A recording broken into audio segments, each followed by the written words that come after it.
नमस्ते फैंटम दास्तान में आपका स्वागत है। आज हम आपके लिए लाए हैं एक बहुत ही रोमांचक दास्तान, द एंजुकुनी मिस्ट्री। पूरा गांव बिना निशान छोड़े गायब। आज हम जा रहे हैं कनाडा के एकदम सुनसान बर्फीले इलाके में। जगह है एंजुकुनी झील, नुनवुट टेरिटरी में। सोचिए, कनाडा का सबसे बड़ा और सबसे कम आबादी वाला इलाका, बस बर्फ ही बर्फ और मीलों तक खामोशी। बिल्कुल वीरान। साल था 1930, नवंबर का महीना। कड़ाके की ठंड पड़ रही थी और कहानी है एक पूरे इन्विट गांव के रहस्यमयी तरीके से गायब हो जाने की। पूरा का पूरा गांव? हाँ जी, पूरा गांव। हमारे पास इस घटना से जुड़े कुछ पुराने लेख हैं, जैसे 1930 का एक न्यूज़पेपर आर्टिकल है, फिर फ्रैंक एडवर्ड्स की 1959 की मशहूर किताब स्ट्रेंजर देन साइंस के कुछ हिस्से भी हैं। अच्छा, एडवर्ड्स की किताब तो काफी जानी मानी है ऐसी चीजों के लिए। बिल्कुल।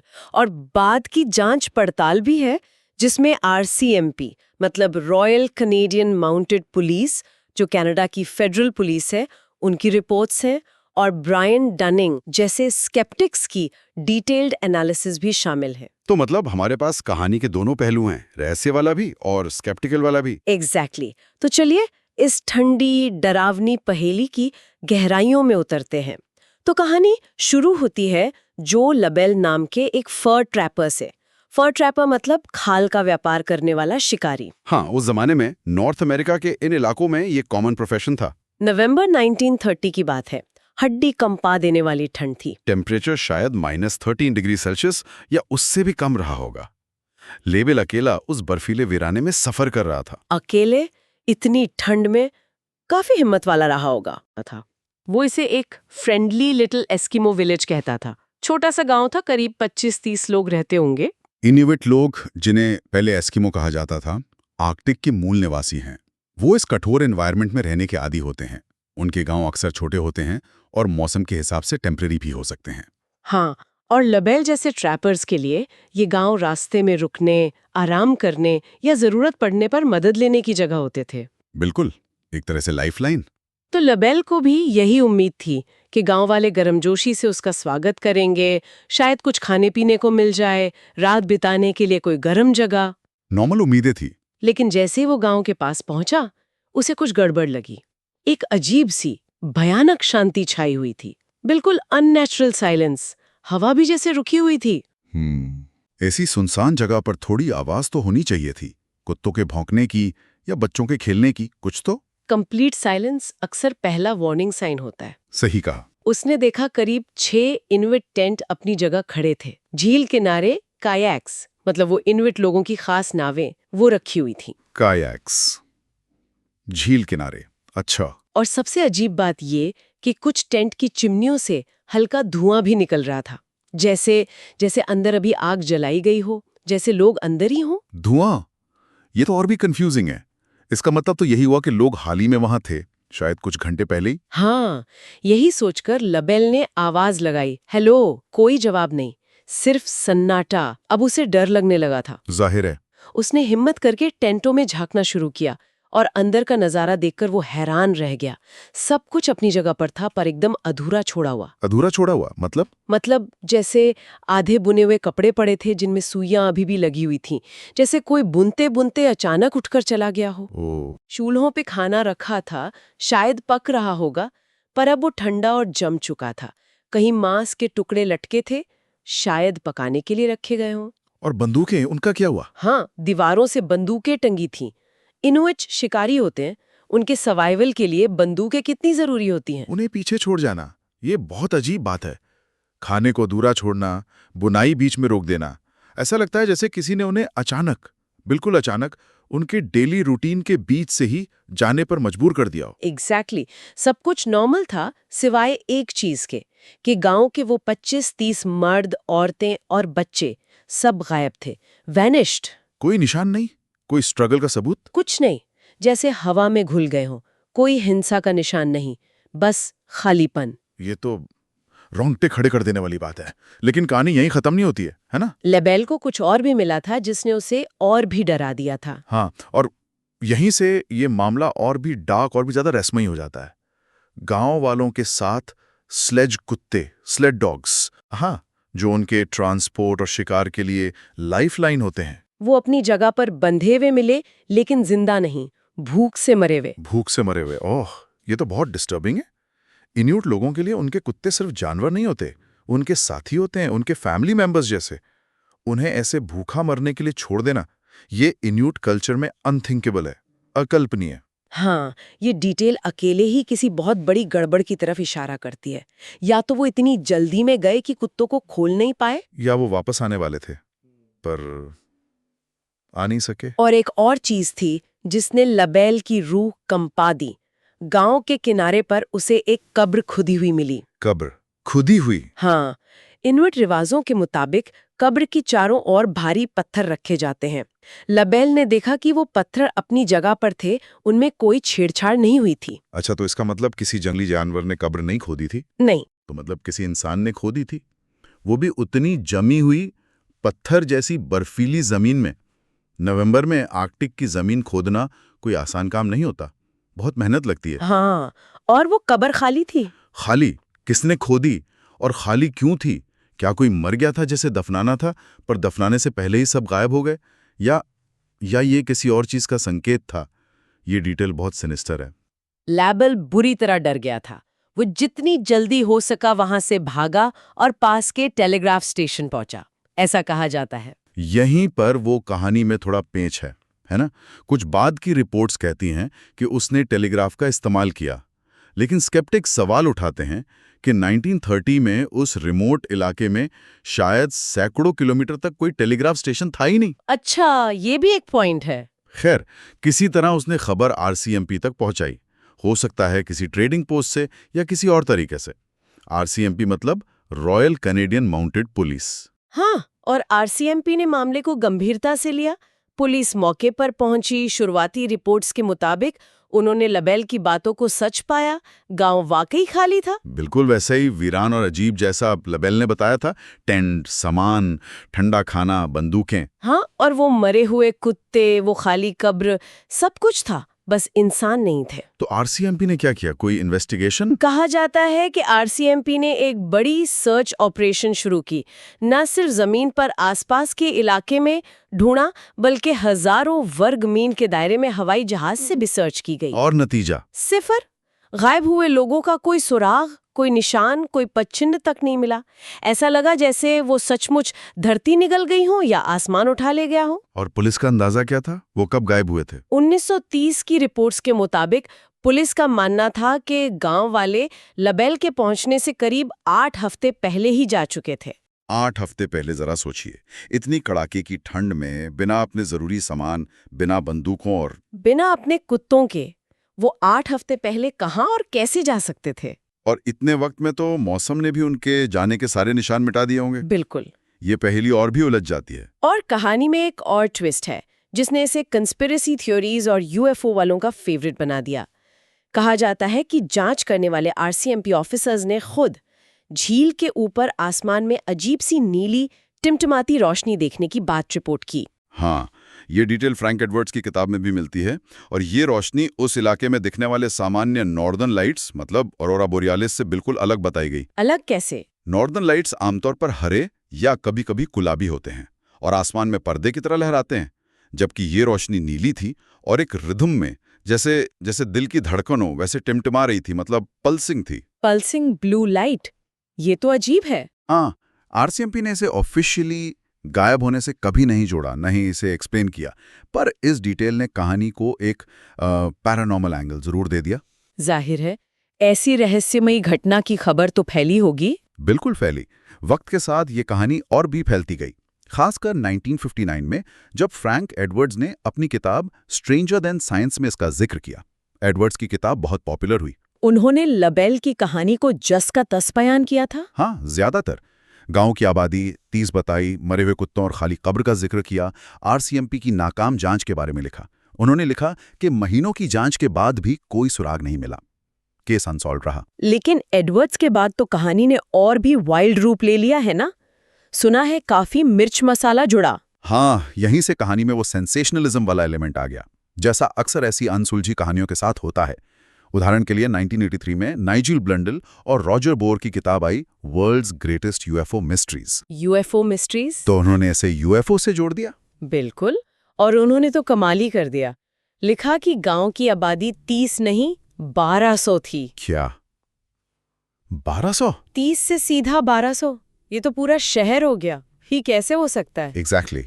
उन्होंने ये भी लिखा कि सिर्फ एक कब्र नहीं बल्कि पूरा कब्रिस्तान खोद दिया गया था। और कहानी में आमन लॉरेंट नाम के एक और ट्रैपर और उसके 2 बेटों को भी जोड़ दिया। अच्छा, उन्होंने क्या देखा? उन्होंने कथित तौर पे एंजीकुनी की तरफ अजीब सी दिखने वाली फ्लाइंग मशीन्स, मतलब यूएफओज, उड़ते देखी थी। और फिर वो माउंटीज की एक टीम से मिले जो उन यूएफओज की जांच करने जा रही थी।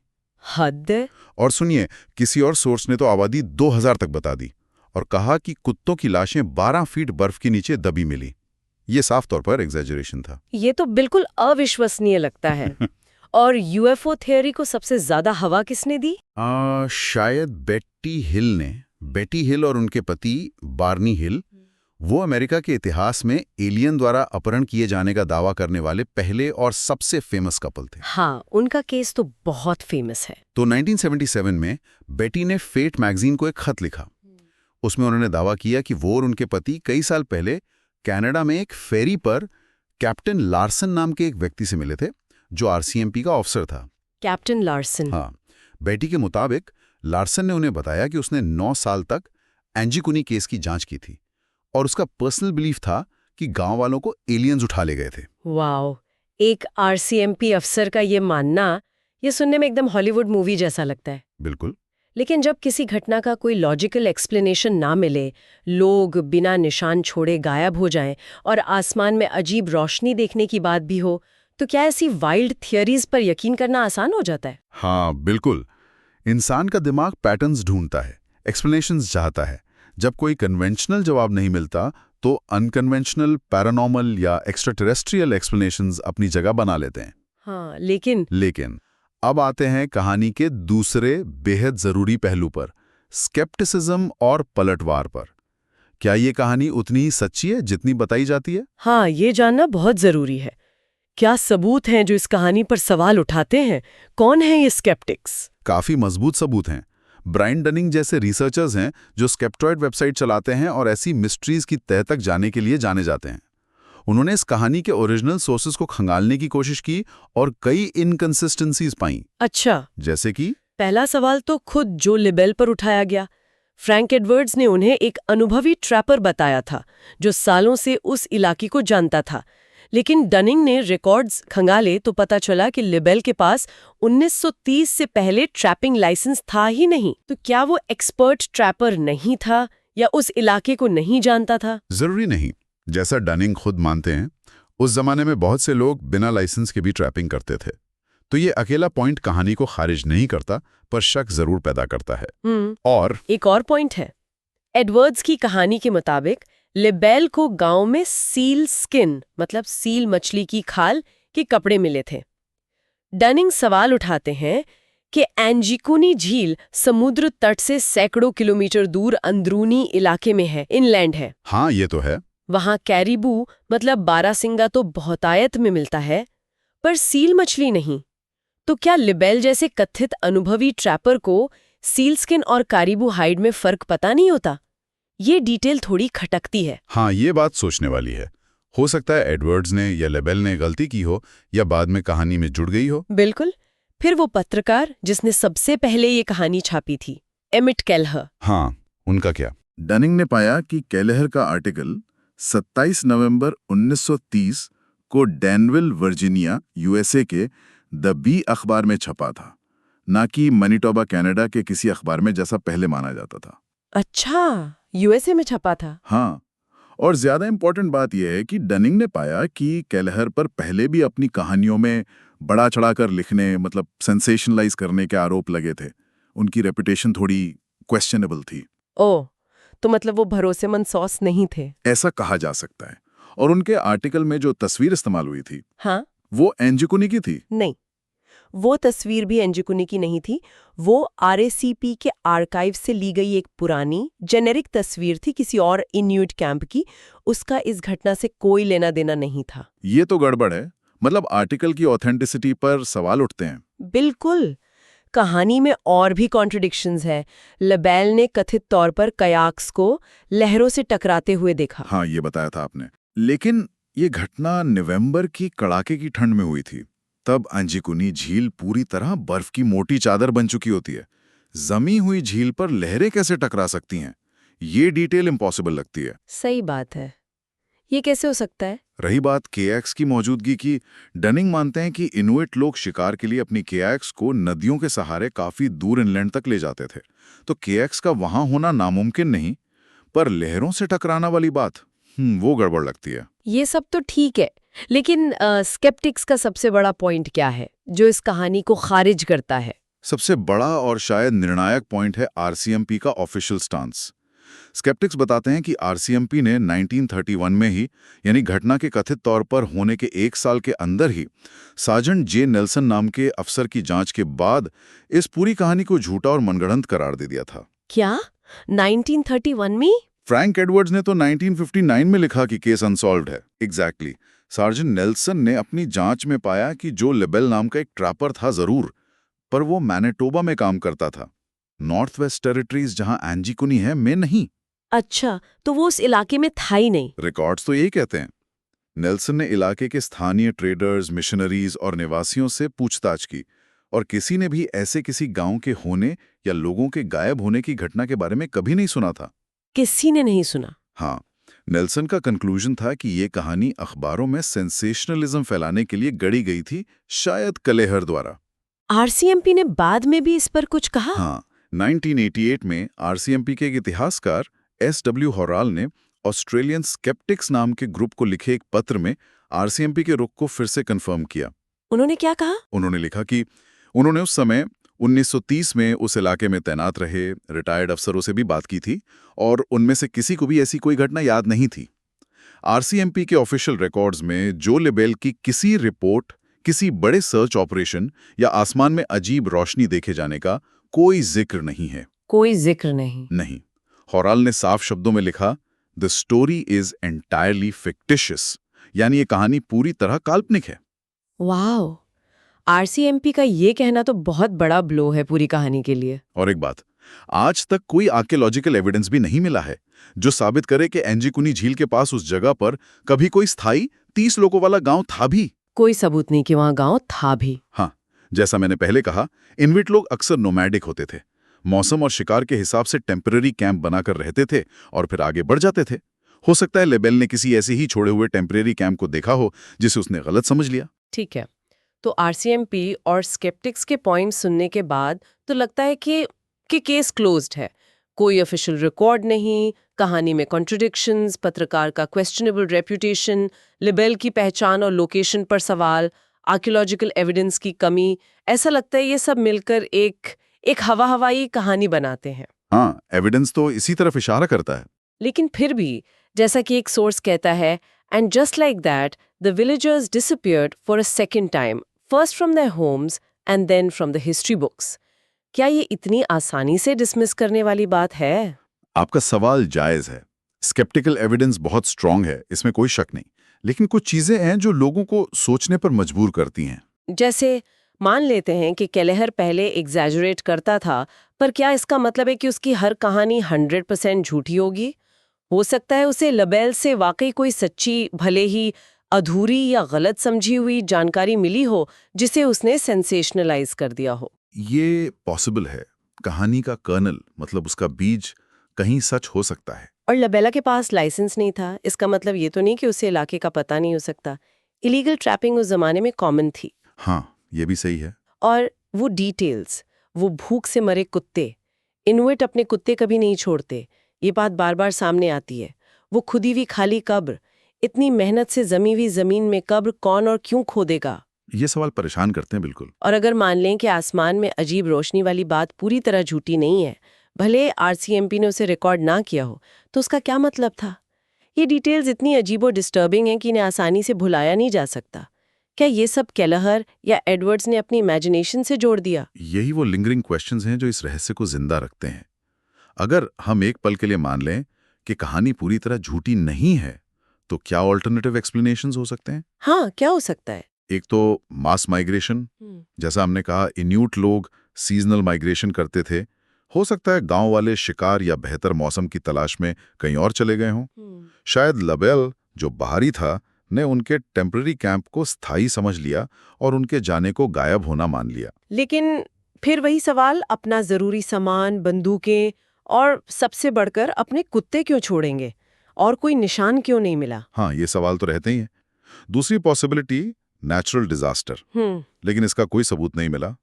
लबेल ने जो सीन देखा वो ऑर्डरली था, किसी बर्फीले तूफान या बाढ़ जैसी तबाही का मंजर नहीं था। Government relocation? क्या सरकार ने उन्हें हटाया? उस जमाने में कनाडा में सरकार इंडिजिनस लोगों को उनकी मर्जी के खिलाफ भी रिलोकेट करती थी, ये सच है। लेकिन इसका कोई रिकॉर्ड अंजीकुनी के संदर्भ में नहीं मिलता, और ये प्रक्रिया रातों रात बिना सामान लिए जाने वाली नहीं होती। और इंडिजिनस लेजेंड्स, वो वेंडिगो वाली बात? कुछ लोग इसे स्थानीय लोक कथाओं से जोड़ते हैं, जैसे वेंडिगो की कहानी, एक आदमखोर दैत्य जो बर्फीले जंगलों में घूमता है। क्या लबेल अनजाने में किसी ऐसी ही भयानक घटना के बाद वहां पहुंचा था? ये पूरी तरह अटकलबाजी है, पर कहानी के डरावने माहौल में फिट बैठती है। बिल्कुल। आरसीएमपी का इसे सिरे से खारिज कर देना भी कुछ लोगों को जल्दबाजी लगता है, जैसे वो कुछ छुपा रहे हों। शायद सच इन दोनों एक्सट्रीम्स, यानी पूरी तरह सच या पूरी तरह झूठ के बीच कहीं हो सकता है। हो सकता है लबेल ने वाकई एक छोड़ा हुआ कैंप देखा। हो सकता है वहां कुछ मरे हुए कुत्ते भी हों, शायद बीमारी से मरे हों, और केलेहर ने इस कर्नल ऑफ ट्रूथ को पकड़कर उसे सेंसेशन बनाने के लिए बढ़ा चढ़ा दिया, जिसमें बाद में एडवर्ड्स और यूएफओ वालों ने और रंग भर दिए। ये एक प्लॉजिबल सिनेरियो लगता है।